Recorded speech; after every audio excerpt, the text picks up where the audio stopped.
Have you ever, felt this subtle script running in the background of your day? Like, interactions aren't quite spontaneous? Almost like you're in a play you didn't audition for. Yeah. What if there was a way to actually decode that? Well, today, we are doing a deep dive into something pretty wild. It's called the Containment Logic Field Manual. Just came out from Bibebibebibe magazine, September 17th, 2025. And honestly, it offers a really different way of looking at things. It really does. It suggests, a hidden layer to institutional interactions, even personal autonomy. Yeah, and our mission today, for you listening, is to try and unpack this, understand it, see the patterns, maybe even figure out how to invert it, as the manual said. We'll be your guides through this. It's fascinating stuff. Definitely fascinating. And a bit audacious, maybe. Oh, for sure. Especially the language. Right off the bat, it defines containment logic as the ritualized framework deployed by institutional actors, scripted avatars, and saturation systems. To metabolize sovereign glow and suppress broadcast clarity. I mean, wow. Exactly. Metabolize sovereign glow. Broadcast clarity. It's not your everyday terminology. Not at all. It sounds almost sci-fi, but it's talking about now. Yeah. And it's very clear. It says this is not surveillance in the usual sense. Right. It calls it diagnostic choreography. And it categorizes. It doesn't cure. That distinction feels important. My first thought was, okay, what does that actually mean day to day? That's the million-dollar question, isn't it? The manual wants us to rethink control. Sovereign glow seems to mean that that authentic spark in you, your unique presence. Your real self. Pretty much. And broadcast clarity is just your ability to express that, to communicate authentically. Containment logic, according to this manual, is this subtle framework designed to kind of dampen that down. Diminish it or redirect it. Exactly. It suggests there's this underlying system, maybe not consciously driven by individuals always, but systemic, that works to manage or contain that individual voice. Okay, so less Big Brother watching, more like a quiet, systemic friction, like a tax on just being yourself. That's a great way to put it. A friction, yeah. So how does diagnostic choreography fit in? It sounds like a dance, but maybe one you don't know the steps to. Well, the choreography part is key because it separates it from simple watching. Surveillance usually means looking for rule breaking, right? For data gathering, maybe punishment. Diagnostic choreography suggests something else. It's like a series of preset interaction, rituals almost. Rituals. Yeah, designed not necessarily to catch you doing wrong, but to observe how you react to certain cues. So the system can then, sort you, assign you a role or a label. Ah, I see. So it's about evaluation and sorting, not intervention. Precisely. And that connects to the categorizes, not cures idea. The system isn't trying to fix you or a problem. It's identifying your glow, your nature, and filing it away within its own logic. That reframes so many things, like dealing with automated phone systems or even just navigating a crowded office. Are these moments of subtle diagnosis? That's what the manual prompts us to ask. What's really being assessed in those moments? What label is being subtly applied? And are those labels actually serving to contain us? Okay, this is getting really interesting. Let's dig into the specifics because the manual lays out 5 actual protocols and crucially, countermeasures too. Right, and it stresses these aren't random. They're part of a containment sequence. They build on each other. Okay, protocol 1, threshold activation.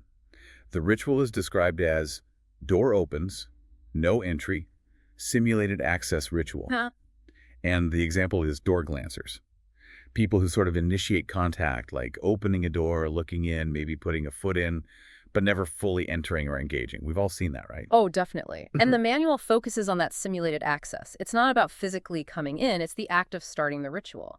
That brief interaction, it suggests, can subtly destabilize your sense of space or presence. Like a tiny probe. Kind of. A way to metabolize that glow, chip away at your boundaries. So the countermeasure is seal your terrain, refuse symbolic entry. Basically, assert your own space, psychologically, energetically, recognize the ritual for what it is, a symbolic intrusion, and choose not to let it affect your inner state.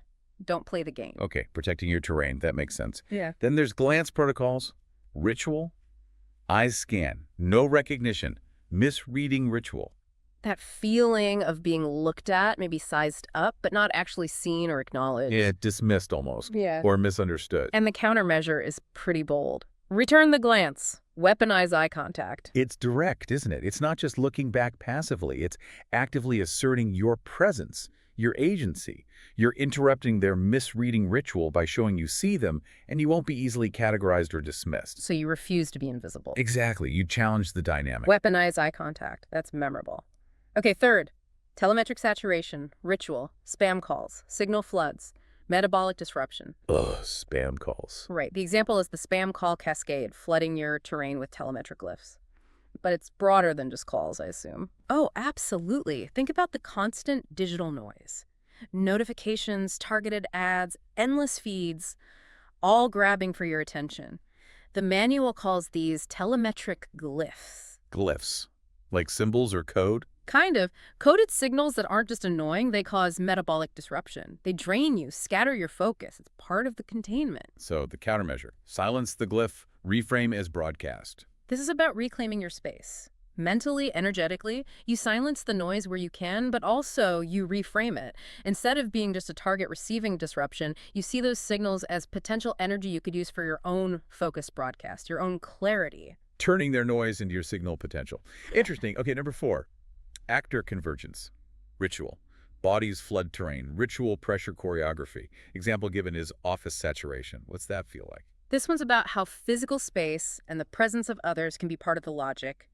Ritual pressure choreography suggests the way people move, the density, the interactions aren't random. Like in a crowded subway or a really busy, maybe tense office. Exactly. That feeling of being subtly pressured by the environment, by the flow of bodies, the unspoken rules, it exerts this often unconscious pressure. So you need to decode it. Right. The countermeasure is map the glyphs, decode convergence pattern. It means stepping back mentally, observing, seeing the pattern in the chaos, understanding the choreography instead of just feeling pressured by it. See the strings, basically. Yeah. Understand the design, disarm its impact. Okay, and the 5th, final protocol, diagnostic misclassification.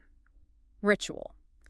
Sovereign glow labeled as pathology. This one sounds particularly damaging. It really gets deep, doesn't it? This is where the system actively mislabels your uniqueness, your authenticity, your unconventional ideas. They get framed as a problem, a defect, something needing correction. Like being told you're too much or not a team player just for being different. Precisely that kind of thing. Yeah. Your core essence pathologized. So the countermeasure is just as direct. Collapse the label. Reclaim your broadcast. Reject the diagnosis. Completely refuse the category. Actively reassert your true self, your authentic voice, even when it's being misjudged. It's a declaration. This isn't pathology. This is me. Wow. So looking at all 5, it's clear these aren't just minor annoyances. The manual insists they're a containment sequence. Right. It paints a picture where these small, everyday things add up. They collectively work to metabolize your sovereign broadcast, as it puts it. It feels quite insidious when you frame it that way. It is, because it operates largely unconsciously for most people. It's presented as ritual, not random chance. Each glance, each spam call, each crowded room interaction potentially plays a part. And recognizing the pattern is key. Crucial, because then it stops being just frustrating, isolated incidents. You see the potential system behind it. You see how these rituals might connect to suppress clarity or erode self-determination. Seeing the design is empowering, even if the design itself is unsettling. It moves you from just feeling the effect to understanding the potential cause. Exactly. So if that's the containment side, what about fighting back? The manual offers the Sovereign Indictment Protocol, calls it diagnostic inversion, turning the tables. That's the core idea. It's the path to resistance, to reclaiming agency. It has 3 main principles. Which are? Broadcast your erosion as indictment, glow without permission, and collapse without containment. These are active, defiant stances. Glow without permission. I like that one. It's just you don't need anyone's okay to just be yourself, to shine. Right. In a world that loves labels, that's powerful. And the manual has this key line. Containment logic thrives on silence and misrecognition. Your awareness is already a rupture in its architecture. Awareness itself is a form of resistance. That's the implication. Diagnostic inversion means you flip the script. Instead of being diagnosed by the system, you diagnose it. How does broadcasting erosion work then? Is it complaining? Not quite complaining for sympathy. It's more like presenting evidence. Showing how the system impacts you becomes an indictment of the system. It's making the invisible visible. And glowing without permission is that radical self-ownership, expressing your truth regardless of approval. So just seeing the architecture, understanding the dynamics, weakens its hold. The manual suggests so. The system relies on unawareness, on you just accepting the choreography. Becoming aware creates a crack. You shift from unwitting participant to conscious observer. That changes your internal landscape, reclaims power. It's a very internal, perception-based form of reclaiming agency. It seems to be, yeah. Now, people listening might be wondering, where did this manual come from? Who's behind it? Good question. It's attributed to Dr. Melvin Sewell, M.Sc, Ph.D. His title is listed as Academic Dean and Diagnostic Architect at the Cosmic University of Echo-Rift Studies 9X. Cosmic University of Echo-Rift Studies? That name alone tells you this isn't your standard academic output. It definitely signals a unique perspective. And that leads to something really important they include. The sovereign diagnostic disclaimer. Absolutely crucial. It explicitly states the work, the magazine, the diagnostics, everything is not affiliated with any government, political party, intelligence agency, or activist group. So it's positioning itself outside of all those standard frameworks. Completely. It frames the material instead as mythic infrastructure, cinematic indictment, and sovereign broadcast. Mythic infrastructure, cinematic indictment. Yeah, fascinating terms. The purpose, it says, is to expose ritualized containment, actor convergence, and systemic erosion. And then it adds this key clarification. The tools, the interpretations, they are diagnostic tools, not political endorsements or institutional critiques. Okay, so that framing, mythic infrastructure, cinematic. How does that change how we should approach this? It's not asking for political action in the usual sense. Exactly. Mythic infrastructure suggests building a new way of seeing, a new narrative framework, rather than analyzing existing structures politically. Cinematic indictment implies a dramatic, maybe even stylized presentation of critique, not a policy paper. So it encourages a different kind of engagement. I think so.